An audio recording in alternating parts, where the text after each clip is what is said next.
বাবার ভূমিকা অনস্বীকার্য, কিন্তু আজকে শুরু করছি মাকে নিয়ে কিছু কথা।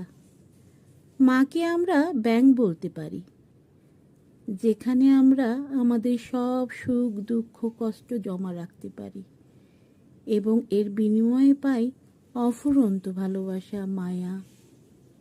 বাবা সর্বদা যত্নশীল, কিন্তু মা বাচ্চার জন্য সর্বদাই প্রেমময়।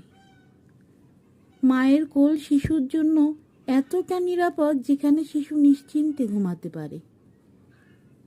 ভালোবাসা যদি ফুলের মতো মিষ্টি হয়, তবে আমার মা সেই ভালোবাসার মিষ্টি ফুল। সত্যি বলতে কি, কোনো ভাষার দ্বারাই মায়ের ভালোবাসা প্রকাশ করা যায় না। আসলে মায়ের সাথে কারো তুলনাই